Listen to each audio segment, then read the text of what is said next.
Donc on était dans la 4e partie où je disais qu'on avait beaucoup de trésors dans nos paroisses et que parfois il s'agissait aussi d'envisager des compléments de sorte que les 5 essentiels soient bien équilibrés à tous les niveaux. Alors pour ce qui est de la vitamine A, c'est-à-dire de l'adoration, tout ce qui est notre relation personnelle et communautaire à Dieu. Bon, nous sommes tous des bons catholiques en ce sens que la messe pour nous est importante.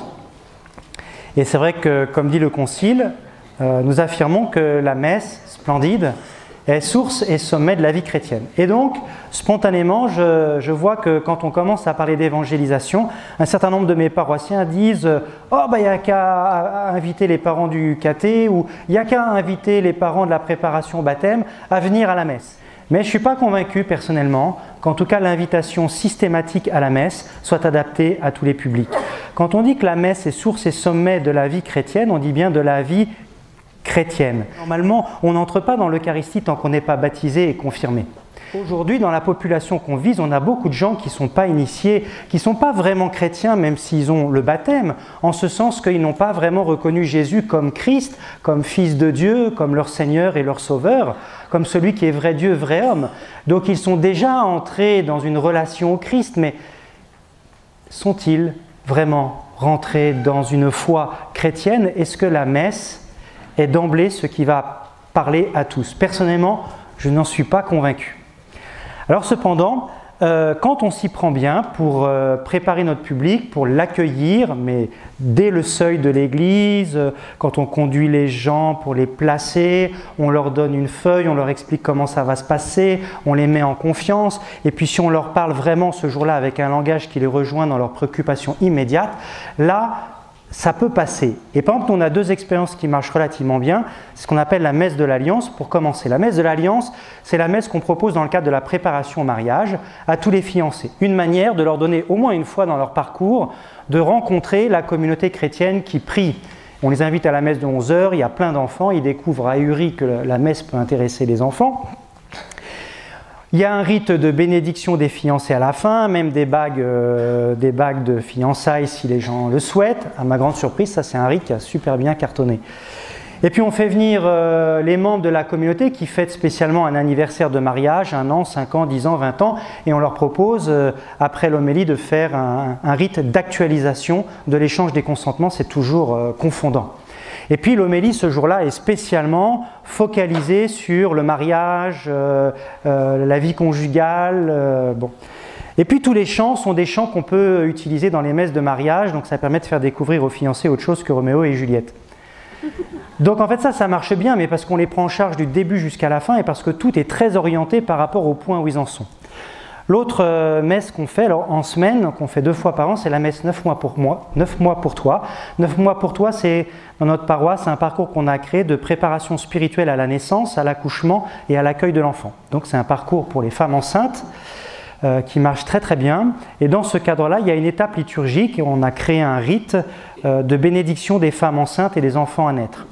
On fait ça en petit comité pendant une messe de semaine, donc c'est relativement court, donc ça touche des publics très différents. Et là, j'hésite pas à dire aux femmes enceintes qui suivent le parcours d'inviter leurs copines qui ne sont pas chrétiennes et qui sont aussi enceintes, parce qu'en fait, on peut bénir toutes les mamans et tous les enfants à naître, que les mamans soient convaincues ou pas. Ce rite n'est pas un sacrement, ça peut se célébrer pour tout le monde. Et comme là, ce jour-là, l'homélie, l'accueil, les chants, tout est centré sur l'enfant, sur le mystère de la vie, eh bien là ça passe très bien. Mais vous voyez, c'est quand même entre guillemets des messes un peu spéciales.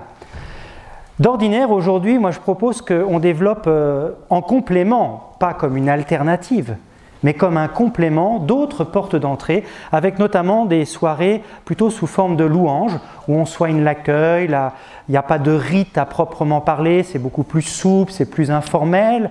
Il y a bien sûr une prédication, mais c'est dans un langage très kérigmatique, au sens où on dit le cœur de la foi, avec des mots hyper simples. Donc à chaque fois, moi je fais comme si j'avais que des non-chrétiens devant moi. Donc tout est adapté, vous voyez. Alors ça c'est un très bon complément à la messe et je vois qu'il n'y a pas de concurrence parce que ceux qui ont goûté pendant quelque temps à ces soirées à ciel ouvert de louanges avec une musique contemporaine, je vois qu'en fait ils rentrent mieux dans la messe après. Mais donc c'est comme une étape qui favorise l'entrée dans l'Eucharistie ultérieurement.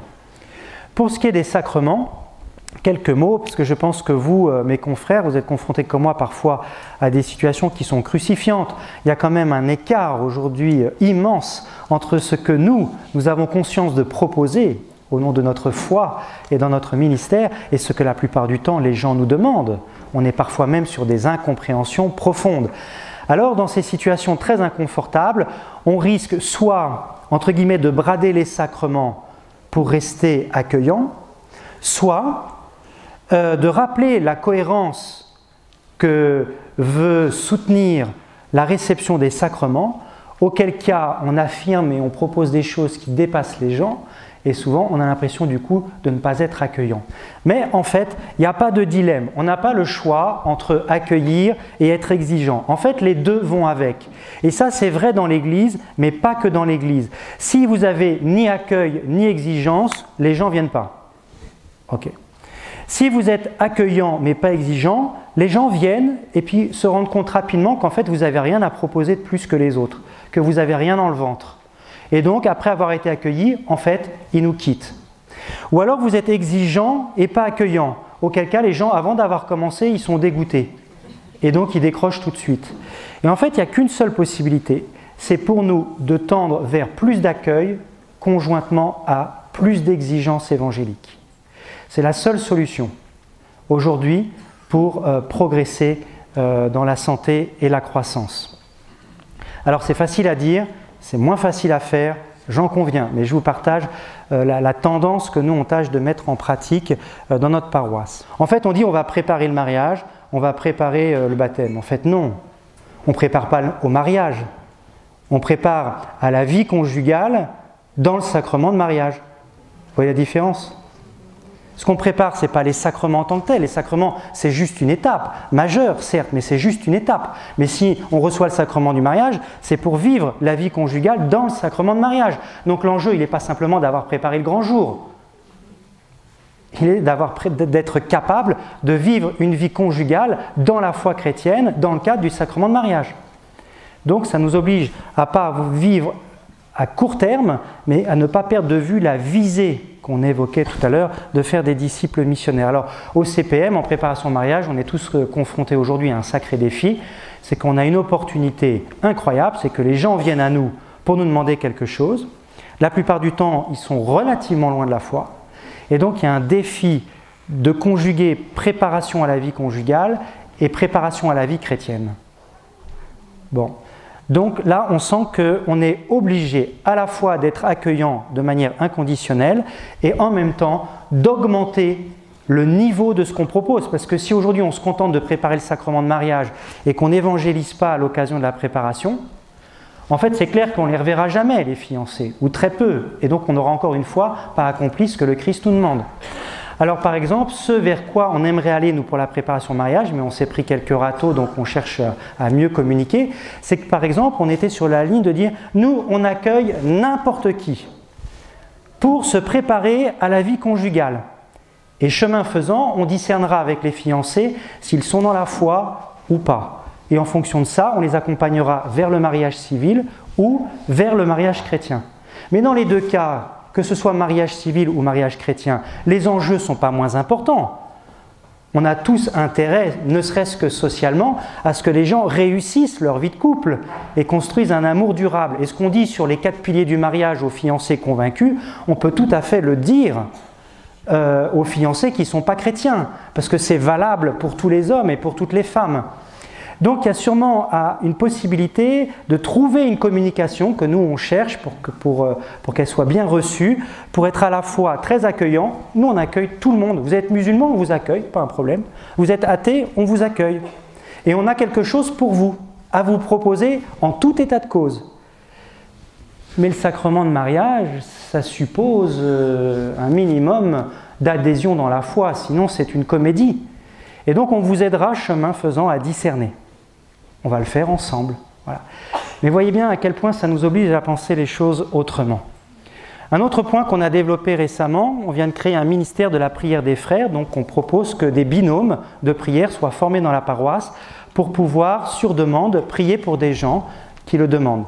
pour partager une grande joie et décupler leur action de grâce, parce qu'ils sont dans un moment d'épreuve, parce qu'ils ont envie de recevoir l'Esprit Saint, parce qu'ils ont besoin de force, etc.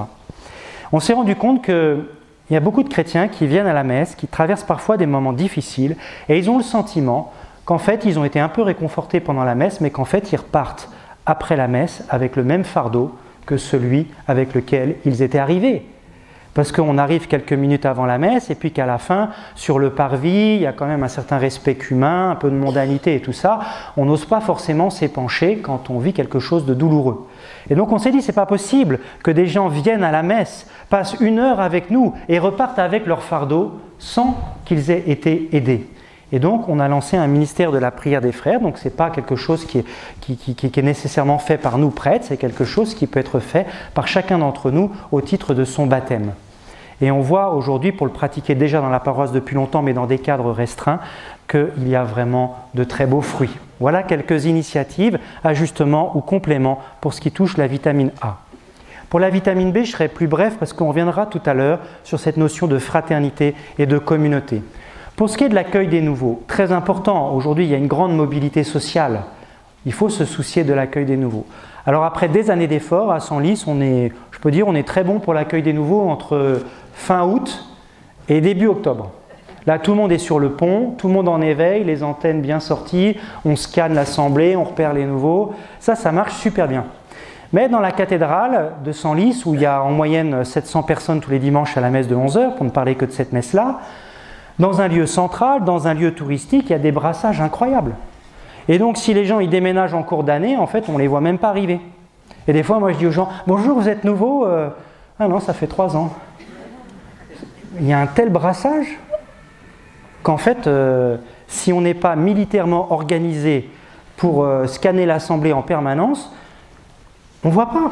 Et il y a un jeune de 30 ans qui est venu me voir il y a quelques années avant de partir et qui me dit vraiment, je vous remercie, j'étais tellement heureux dans cette paroisse, mais je tenais simplement à vous dire, juste pour être constructif, que moi qui ai passé 1 an et demi ici à Senlis, il a fallu 13 mois, alors que je suis célibataire, que je viens tous les dimanches à 11h, que je n'ai pas d'alliance, il a fallu 13 mois pour que quelqu'un me dise, mais au fait, vous êtes peut-être tout seul à déjeuner ce midi, est-ce que vous voulez venir à notre table familiale? Bon. Le gars hyper motivé, etc. Ça n'a pas été un drame dans sa vie. Mais vous voyez quelqu'un qui est sur le seuil, il vient comme ça, il est tout seul, il n'y a personne qui dit bonjour en 13 mois, ciao, bye bye, on ne le revoit plus. Il n'y a pas de mauvaise volonté de notre part, mais il faut qu'on se bouge, ça demande une ascèse en fait d'être accueillant. Alors ne parlons pas de l'accueil dominical au presbytère, tout le monde pense qu'accueillir au presbytère c'est un jeu d'enfant. Le pape nous dit attention un peu à ces attitudes bureaucratiques, de douanier, etc.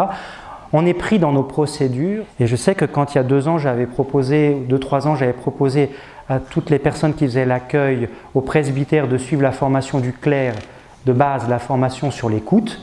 Tout le monde m'a regardé avec des grands yeux en disant bah, écoutez, on fait que ça depuis qu'on est né quoi. Ben non, c'est très difficile de savoir écouter. C'est très difficile, ça demande une vraie formation. Et nous, on se rend compte que on n'y est pas encore au top, quoi.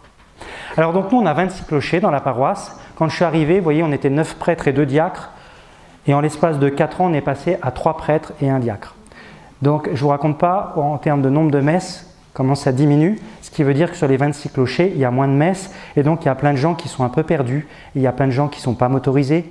Et donc on a lancé un service de covoiturage dominical. Donc sur commande, les gens disent je voudrais aller à telle messe, je n'ai pas de voiture, est-ce que vous pouvez venir me chercher? Ça crée de la fraternité, ça nous aide à rentrer dans l'Eucharistie. En fait, c'est tout bénef pour tout le monde. Et puis, il y a un grand enjeu autour des petits groupes et ce qu'on appelle les fraternités paroissiales missionnaires. Ça sera l'objet de la deuxième moitié de l'exposé, donc je passe. Pour ce qui est des ajustements pour la vitamine C et la vitamine de la configuration au Christ, de notre formation. Alors je remarque, c'est juste un constat, moi qui ai été beaucoup impliqué dans la formation théologique dans les premières années de mon ministère, on avait des formations objectivement, je dis ça sans gloriole, mais qui étaient vraiment très bonnes. Formation théologique de base, mais super pédagogique, top contenu, genre 2 heures de soirée, 5 minutes de prière, 1h45 d'enseignement. Vraiment, c'était top sur le plan de l'intelligence de la foi. Et puis, petit à petit, on a vu comme un décrochage. Non pas en soi que la pédagogie était devenue mauvaise, mais je pense que l'attente des gens a beaucoup évolué aujourd'hui. Les gens ne cherchent pas simplement à être nourris de connaissances, la tête. Les gens ont de plus en plus envie d'être rejoints dans leur cœur, touchés dans leur cœur. Il faut que ça me rejoigne dans mes questions de tous les jours. Les gens ont besoin d'être équipés parce que vivre sa foi, ce n'est pas qu'une question d'adhérer à des vérités, c'est une manière d'agir dans le monde. Et les gens se posent plein de questions. Comment concrètement vivre en chrétien? Comment je résous telle ou telle difficulté dans ma famille, tel ou tel conflit de conscience dans mon boulot? Et puis les gens disent aussi, moi j'ai besoin d'être encouragé dans la prière, les grandes idées c'est bien, mais j'ai besoin que vous m'aidiez à faire le lien aussi avec ma relation intime au Seigneur. Donc on a de plus en plus besoin de formations qu'on pourrait qualifier de transformation plutôt que de formations qui sont essentiellement de l'ordre de l'information. Donc il faut toucher l'intelligence, le cœur, fortifier les mains. Tout ça ensemble et nourrir la vie de prière. Du coup, aujourd'hui, et je reviendrai tout à l'heure peut-être à propos de ces formations, aujourd'hui, nous c'est juste stupéfiant de voir les fruits qu'on a. Même chez moi, des gens très formés et très avancés dans la vie chrétienne, ils ont eu tendance à déserter les formations qui étaient pourtant bonnes, que j'évoquais tout à l'heure, par exemple pour faire le parcours alpha. Et on a des résultats qui sont incroyables. Pourtant, l'apport en tant que tel sur le plan de l'intelligence de la foi n'est pas aussi élevé, mais les fruits sont 10 fois supérieurs, parce que c'est beaucoup plus équilibré comme approche. Alors le point qui m'intéresse le plus aujourd'hui, et là il y a vraiment des choses à mettre en place et il faut regarder ailleurs ce qui se fait, on a beaucoup à apprendre d'autres églises parfois que les nôtres, c'est ce que j'appelle moi un parcours pour stimuler la croissance des disciples missionnaires. Je vous disais tout à l'heure que cette croissance elle ne se fait pas de manière comme ça spontanée, elle a besoin d'être accompagnée. Et quand je dis accompagnée, ça veut dire qu'il y a un processus, et quand il y a un processus, il y a des étapes, et donc il faut aider les gens, au point où ils en sont de se dire quelle va être la prochaine étape pour moi. Il faut leur dire ce que ça peut être, parce que ça ne s'invente pas. Il faut leur dire ça va être quoi ton prochain pas dans la foi, dans la sainteté. Et donc il faut éclairer bibliquement, spirituellement le pas qu'il y a à faire. Et après il faut dire voilà comment on peut faire. Donc il y a la question du pourquoi, il y a la question du comment, et puis à un moment donné, il faut faire une démarche. Concrètement. Et donc il faut proposer un petit engagement. Et ce que je cherche aujourd'hui, en m'inspirant par exemple de ce que fait le pasteur Rick Warren dans son église baptiste à Saddleback, qui est le grand pédagogue des 5 essentiels, c'est grâce à lui qu'on parle de tout ça aujourd'hui, il a tout un parcours qui permet de prendre les gens là où ils en sont et de les aider à faire un pas de plus, passer de la périphérie à l'assemblée qui prie, passer de l'assemblée à la communauté fraternelle, passer de la communauté à l'école des disciples, passer de l'école des disciples à l'équipe des serviteurs, passer de l'équipe des serviteurs à l'ambassade des apôtres. Mais ça ne se fait pas tout seul, il y a besoin d'accompagner. Bon, une envie que j'ai en ce moment de plus en plus, c'est de faire une formation sur l'argent. Alors ça me passionne de plus en plus, parce que je me rends compte qu'il va falloir qu'il y ait une vraie conversion de nos mentalités et de notre rapport à l'argent. Ça, il faut être clair. Et qu'en fait, l'argent, c'est un lieu de vérité. Donc, c'est éminemment spirituel. Là où nous mettons notre argent, nous disons où sont nos vraies valeurs spirituelles. Et là, il y a forcément une conversion à vivre. Et depuis que moi-même, avant d'être capable d'enseigner, je commence à me convertir sur ce plan-là, en découvrant tout ce qu'il y a autour de la tradition biblique, de la dîme et tout, et en me l'appliquant à moi-même, je me suis rendu compte à quel point mon rapport au bien matériel et à l'argent avait changé et combien ça avait un impact sur le sens que je donnais à mon travail, sur mon ministère, sur ma manière de gérer l'argent. Bon, j'ai pas trop le temps de creuser là, mais il y a un enjeu étonnant. Ça m'a amusé, Anne-France, que tu racontes ta petite histoire tout à l'heure sur le pasteur. Bientôt, tu vois, ta blague, tu pourras la raconter en milieu catholique, tu vois. Bon. Alors pour la vitamine D, le dévouement, ou ce qu'on appelle dans la Bible le ministère avec, disons, un grand M. Il y a 2 versants dans ce qu'on appelle le ministère, le service. Il y a le service, si vous voulez, qu'on pourrait appeler la solidarité. Et puis il y a le service un peu plus structurel ou institutionnel. L'Église est une communauté spirituelle, mais c'est aussi une institution. Pour vivre et déployer sa mission, elle a besoin de ce squelette institutionnel. Donc on a besoin de gens qui sont dans le service au sens la relation par exemple de solidarité, notamment avec les plus démunis, mais on a aussi besoin de cadres, au sens de gens qui s'engagent dans la structure. Hein? Ce n'est pas la structure qui est importante, c'est la mission, mais la mission a besoin de structure. Quand vous êtes responsable de la catéchèse, vous jouez un rôle dans l'institution, c'est très important. Alors, pour ce qui est de la solidarité, le pape François nous redit, ce qui est au cœur de notre tradition, l'option préférentielle pour les pauvres. Il dit « Les pauvres sont les destinataires privilégiés de l'Évangile ». Mais moi, qu'est-ce que je constate? C'est que le réflexe spontané, par exemple, dans ma paroisse, c'est dès qu'il y a des gens qui sont un peu en difficulté, c'est « bon, hop, secours catholique ». C'est bien. Je veux dire, quelque part, ce sont des pros de la charité, ils ont du métier, ils ont de l'endurance, ils sont capables de suivre les gens dans la durée, ils font du très bon boulot. Mais en même temps, je vois qu'ils ont beaucoup de mal à annoncer l'évangile. Et parfois, quand le pape dit nos œuvres de solidarité ressemblent à celles des ONG, c'est pas très loin de la réalité. Heureusement, c'est pas immuable et puis ça dépend des lieux. Mais cependant, je vois que ça demande souvent encore une conversion. En tout cas, c'était le cas chez nous. Il faut dire, pendant des années, le responsable du secours catholique n'était pas catholique, il était même athée. Ça m'a toujours sidéré, mais ça disait quelque chose d'une non prise en compte, si vous voulez, de ce qui se jouait fondamentalement dans ce secours catholique. Ceci dit, il a fait du très bon boulot, mais ce n'était pas très juste. Alors je me dis, il faut que dans notre paroisse, qui n'est pas un mouvement, qui n'est pas une association, il faut vraiment qu'il y ait cette prise en compte des pauvres pour un soutien très concret sur le plan matériel, mais aussi pour la vie spirituelle, prier avec eux, leur annoncer l'évangile. En tout état de cause, il n'y a pas de concurrence, il faut travailler ensemble, hein, vous me comprenez bien, pas de pastoral des silos. Pour ce qui est du gouvernement, alors là on touche à quelque chose de très important parce que ça concerne notre relation prêtre et fidèle. Le Concile Vatican II s'est beaucoup expliqué là-dessus, mais finalement on est encore très loin d'avoir mis en pratique les intuitions du Concile. Alors il faut se redire aujourd'hui, me semble-t-il, que les institutions sont là au service de la mission et non l'inverse. Or parfois, nous curés, on a l'impression de dépenser beaucoup d'énergie pour faire tourner ce qui existe. Eh bien s'il n'y a plus personne, eh bien si c'est plus adapté, ben on ferme. On n'est pas là pour faire tourner une boutique. On est là pour assurer une mission. Si les structures nous aident, très bien. Si on en manque, on en crée. Si elles nous pompent l'air, on les dégage. C'est simple. C'est la mission qui compte. Ce n'est pas de faire tourner des boutiques. Alors par exemple, nous, on avait des statuts diocésains de conseils pastoraux et je vois qu'avec tous mes confrères, depuis des années, on n'est pas hyper convaincus. On ne trouve pas que ça marche bien.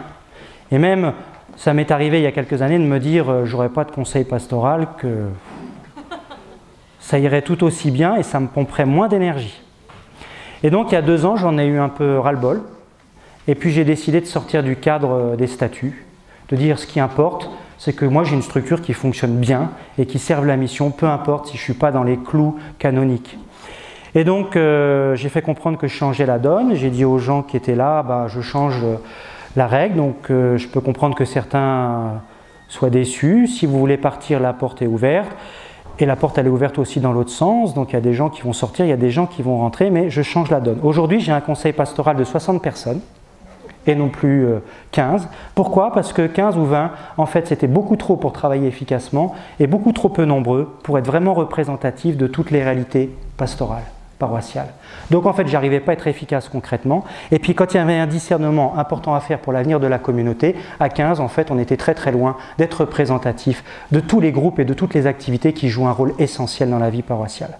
Alors j'ai dégagé ce conseil et maintenant donc on est à 60. Alors vous imaginez, on a viré la table genre conseil d'administration. Donc on est obligé de travailler de manière hyper dynamique, donc avec des alternances petits groupes, grands groupes, un peu comme on fait aujourd'hui. Et là c'est la formation des pasteurs selon mon cœur, formation au leadership pastoral pour les prêtres qui m'a beaucoup aidé parce que quand j'ai vu comment vous nous avez géré à une cinquantaine, je me suis dit ah ouais en fait à 50 on peut être hyper efficace aussi si on s'y prend bien. Et ça peut être très dynamique.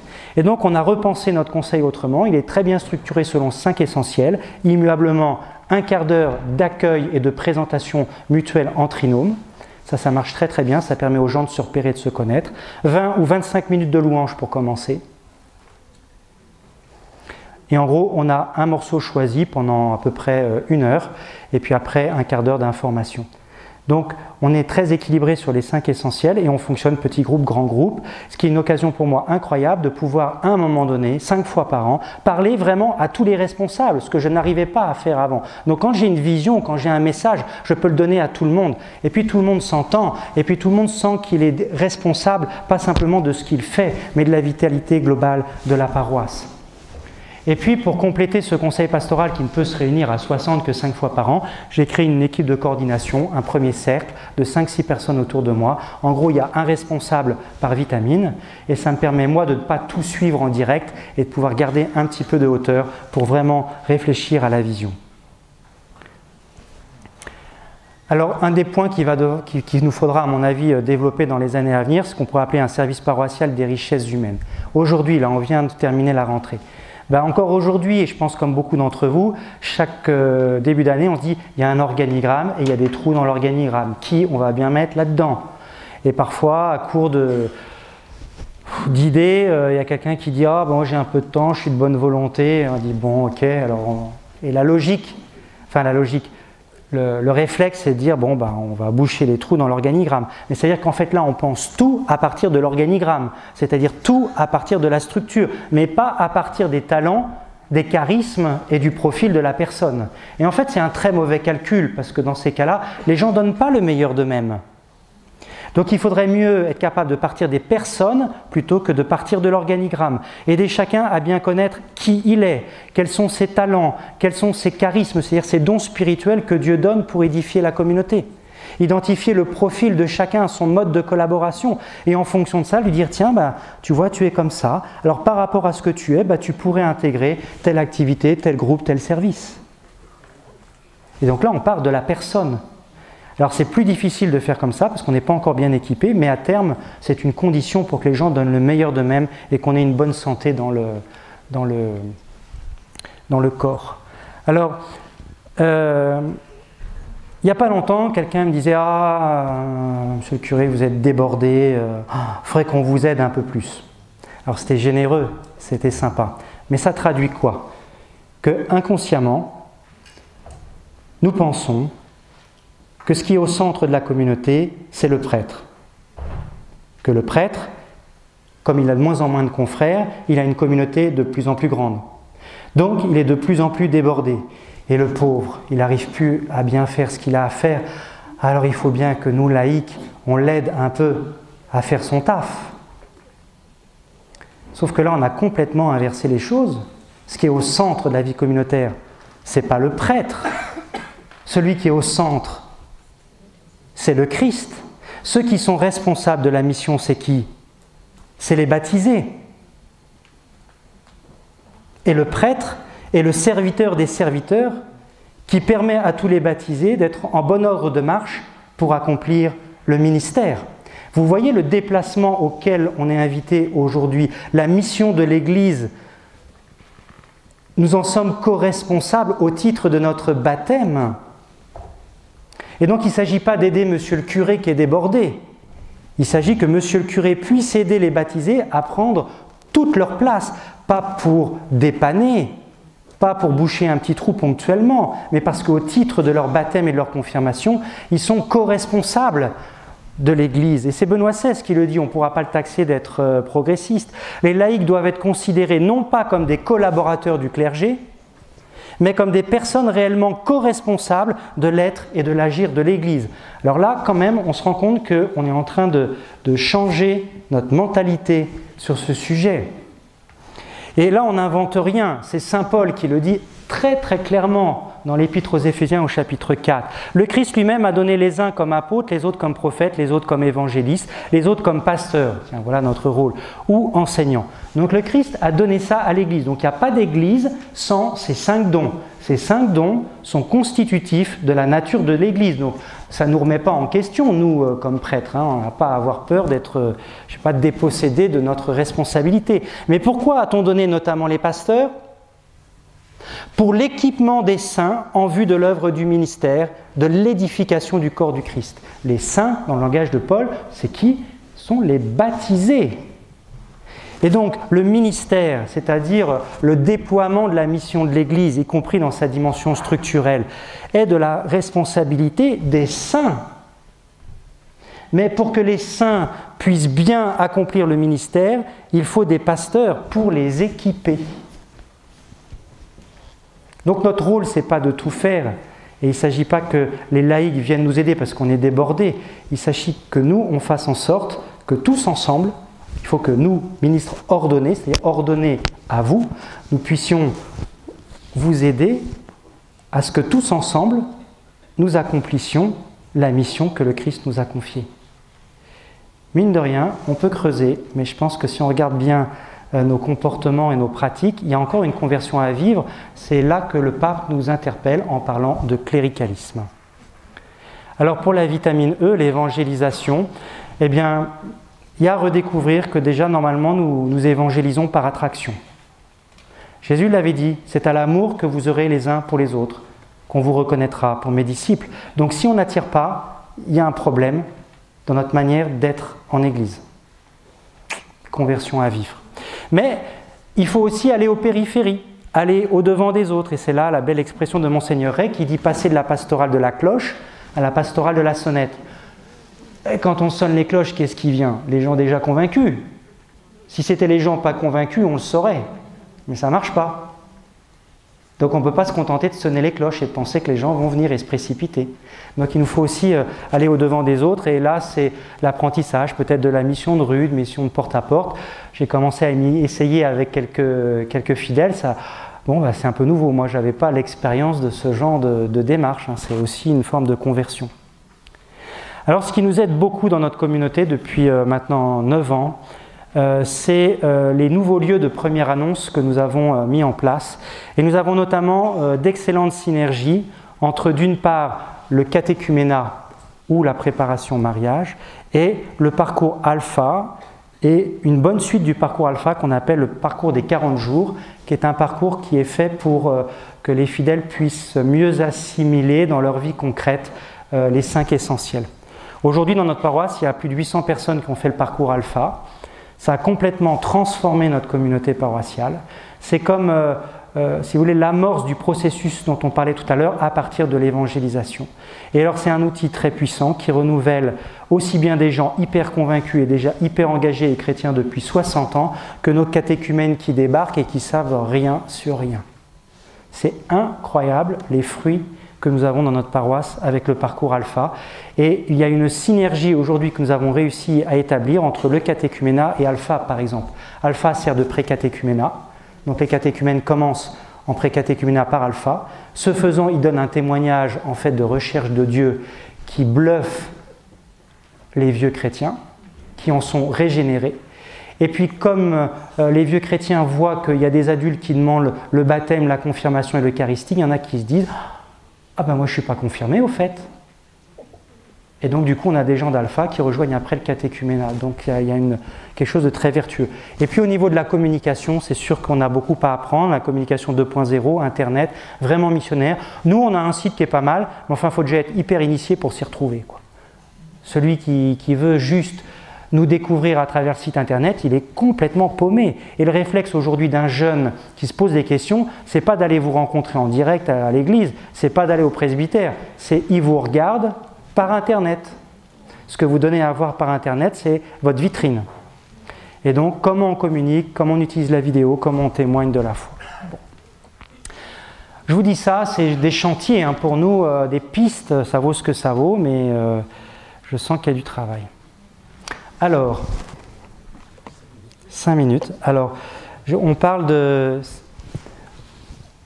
Donc, le point de départ, c'est sûrement dans nos paroisses, au point où on en est, c'est commencer par se dire quel est l'outil ou quel est le lieu de première annonce qu'on peut mettre en place pour des adultes. Voilà, je crois qu'il faut commencer par là. C'est ça qui amorce le processus. Après, rapidement, le défi qu'on a, c'est de créer des petits groupes et de former des paroisses qui sont des communautés de communautés, pour reprendre ce que dit le pape. Le pape dit « La paroisse encourage et forme ses membres pour qu'ils soient des agents de l'évangélisation. Elle est communauté de communautés. » Nous avons essayé un certain nombre de choses depuis des années. On avait une tradition de groupes de carême, juste pendant le carême, des petits groupes de voisinage. Ça marchait bien pendant le carême. Après Alpha, qui pour nous, en gros, quand les gens sortent d'Alpha à 80%, ils sont chauds bouillants, ils sont assoiffés. Et donc, ils sortent du jacuzzi, vous voyez, et si on pense qu'on va les mettre dans le grand bain de la liturgie eucharistique tout de suite, en gros, c'est la douche froide. Il y a besoin d'avoir quelque chose après qui les aide à poursuivre cette expérience de petits groupes qu'ils ont tellement apprécié dans Alpha, mais en dehors d'Alpha, parce qu'on ne va pas passer sa vie à Alpha. Alpha, c'est pas Alpha et Oméga. Donc on a essayé des groupes post-alpha, mais voilà, donc il y a des petits groupes qui se font par-ci par-là, mais comme ce n'est pas soutenu, ça ne dure pas beaucoup. On a récemment lancé des petits groupes de Lectio Divina, ponctuellement aussi pour lancer notre dynamique La joie d'évangéliser, avec un kit que je crois que vous avez utilisé ou dont on va vous parler sur les actes des apôtres et la joie de l'évangile, rapport saisissant entre les propos du pape et les actes des apôtres. On se rend compte que les actes des apôtres ne donnent pas simplement un témoignage historique sur le passé, mais en fait quelque chose de très modélisant et de plus en plus modélisant d'ailleurs pour notre Église d'aujourd'hui. Et puis il y a le parcours des 40 jours qu'on utilise depuis 2 ans avec bonheur. Ceci dit, il y a des constats préoccupants. Je vois qu'en fait, on peine à rentrer dans une dynamique pérenne. Pourquoi? D'abord parce qu'une fois qu'on avait fini d'utiliser le parcours avec lequel on s'est lancé, on se retrouve un peu démuni. Deuxièmement, les petits groupes, ils se fondent souvent autour de gens qui sont des leaders, mais qui ne savent pas responsabiliser les autres membres du petit groupe. Et donc, à un moment donné, il y a des leaders qui s'épuisent et puis des consommateurs. Et ça ne marche pas non plus.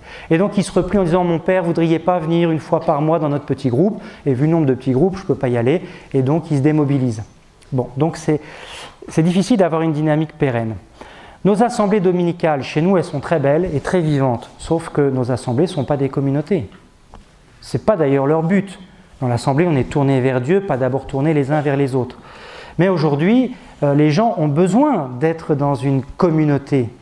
Ce n'est pas parce que vous allez à la messe tous les dimanches que vous fréquentez une communauté chrétienne. Il y a plein de gens qui viennent tous les dimanches à la messe qui ne sont pas dans la communauté chrétienne. C'est autre chose, une communauté. C'est se connaître, c'est partager, c'est s'entraider. Ce n'est pas simplement être tournés tous ensemble vers l'autel. Voyez ?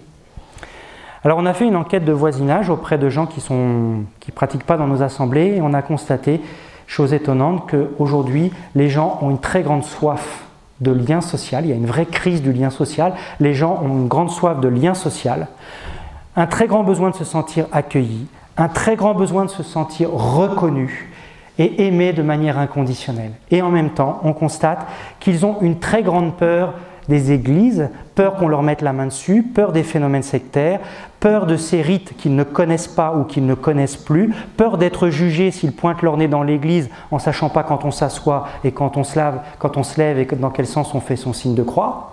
Donc d'une certaine manière, il y a une attraction, il a l'air de se passer quelque chose, et en même temps, ils se sentent comme extérieurs devant des rites qu'ils ne comprennent pas et qui semblent les exclure. Donc il y a une attente, mais que la liturgie ne parvient pas spontanément à honorer.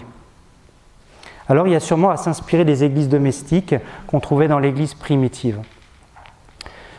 Je vous disais tout à l'heure que nos assemblées ne sont pas d'emblée, de manière automatique, des communautés. Un jour, au début de la messe, je dis « Bon, fermez les yeux ». C'était avant le rite pénitentiel. Fermez les yeux. Est-ce que vous avez repéré qui est devant vous? Qui est à votre gauche? Non, c'est votre conjoint, ok. À votre droite, non, c'est votre fils, ok. Non, derrière et devant. Est-ce que vous avez repéré ne serait-ce que le visage? Est-ce que vous connaissez le nom et le prénom? Est-ce que vous avez salué vos voisins? Ben, je peux vous dire qu'à la sortie, personne ne faisait le fier. Parce qu'en fait, non. Alors nous, on est des Picards surgelés. Vous êtes dans le sud, c'est plus facile, mais oui, on n'est pas dans une communauté, on n'est pas en famille là. Et donc, il y a besoin d'aider les gens à dire que ce n'est pas parce que vous venez à la messe le dimanche que c'est suffisant. Le Seigneur vous invite à entrer dans sa famille, et dans sa famille, on se connaît un minimum. Mais c'est vrai que quand on est 500 ou 700 dans une communauté brassée, c'est pas très très simple. Alors mon idée, c'était de proposer, c'était en fait la première soirée de formation du parcours d'accompagnement des disciples missionnaires que j'évoquais tout à l'heure, que j'ai baptisé le parcours Croix à Sens. Il y a une première session, c'est Cap Fraternité, c'est pour aider les gens à passer de l'assemblée à la communauté. Et là, je leur ai proposé, dans un premier temps, de dire voilà quelle est la paroisse, je vous la présente, voilà ce que la paroisse a à vous proposer et comment elle s'engage en votre faveur pour que vous puissiez grandir comme disciples missionnaires. Mais si vous voulez intégrer la communauté, je vous demande aussi à vous de prendre un engagement envers la communauté. C'est une alliance, ça va dans les deux sens. Et donc, et là je me suis pris, pour être honnête, des résultats très mitigés. Donc avec une vraie démarche d'adhésion en disant, si vous voulez être de la communauté, ça suppose une démarche de votre part. En disant, je me reconnais dans cette communauté, dans ses valeurs, dans son projet, je reconnais tout ce qu'elle est prête à m'apporter, j'ai envie d'en profiter et moi-même j'ai envie de m'engager comme un membre responsable de cette communauté. Alors j'ai proposé au fond un acte d'adhésion formel, en disant on n'est pas comme ça, malgré soi, de la communauté chrétienne Saint-Rieul de Senlis. Par votre baptême, vous êtes membre de l'Église du Christ, ok, mais l'Église du Christ du ciel et de la terre, c'est une communauté spirituelle, mais concrètement, votre communauté chrétienne, elle est où? Alors si vous voulez que ce soit la communauté chrétienne de Senlis, il faut le dire. Voilà, et qu'on sache, qu'on se reconnaisse. Alors il y avait toute une démarche d'adhésion assortie de quelques engagements, notamment 3 minimums. Il fallait s'engager à faire partie d'un petit groupe, parce que c'est difficile de vivre une expérience familiale dans une assemblée brassée de 700 personnes. Il fallait accepter de communiquer, c'est-à-dire de se tenir au courant de ce qui se passe dans la communauté chrétienne. Dans une famille, on échange les nouvelles. Si on ne s'intéresse pas aux nouvelles, on n'est pas vraiment en phase avec la famille. Et puis, d'avoir un souci très particulier de l'accueil dans la communauté. Alors, donc il y avait une vraie démarche d'adhésion, et alors là, ça a été pour une première, un peu le bide. Je dois le dire que j'ai 35 membres dans ma communauté catholique à Senlis, pour 3200 pratiquants, au moins occasionnels. Bon, ils n'étaient pas tous là à la soirée, mais quand même. Mais ce qui est intéressant, c'est que c'est le contraste, c'est-à-dire que tous les nouveaux, tous les catéchumènes, tous les recommençants, ils ont été hyper contents, ils ont été les premiers à s'inscrire, tous ceux qui ont le feu en fait. Parce qu'ils sont trop contents d'être accueillis, d'être reconnus. Ils se sentaient à l'extérieur et d'un seul coup, on leur manifeste l'accueil. Donc ils sont super contents, ils sont les premiers à signer, ils sont enthousiastes. Et puis tous ceux qui sont dans la communauté depuis très très longtemps, de facto, on dit, alors Persévérance, c'est-à-dire que nous, ça fait 20 ans qu'on est là et alors nous, on n'est pas considérés comme membres. Alors je dis, oui, concrètement, vous l'êtes, mais il y a un intérêt quand même à un moment donné à dire « je me sens solidaire et je m'engage de cette communauté, je rentre avec elle dans cette mission que le Christ nous demande ». Donc en fait, il faut que j'ajuste ma com parce que l'intuition, je pense, est très bonne, mais pour l'instant, ce n'est pas très réussi. Alors on a lancé les fraternités paroissiales missionnaires en janvier, donc c'est tout récent, centrées autour des 5 essentiels, donc très bien équilibrées. Fraternité, ça veut dire qu'on ne se choisit pas, on n'est pas des amis, on est une fraternité, donc on ne choisit pas avec qui on est. On est entre 6 minimum et 12 maximum pour qu'on puisse être accueillis dans les maisons des uns des autres. Donc c'est des fraternités. C'est paroissial car ce n'est pas un mouvement, c'est vraiment inséré dans la communauté paroissiale, c'est vraiment là pour soutenir la dynamique paroissiale, c'est vraiment porté aussi par la paroisse. Et c'est missionnaire parce que la règle c'est que chacun s'engage régulièrement à inviter des gens qui ne sont pas pratiquants à venir dans leur fraternité, juste pour avoir une occasion de voir comment des chrétiens vivent, partagent, prient et ensemble. Et donc il y a une charte qui a été créée pour soutenir et cadrer la vie de ces fraternités paroissiales missionnaires. Et je m'arrête là puisque j'ai déjà débordé. Voilà, c'était quelques exemples.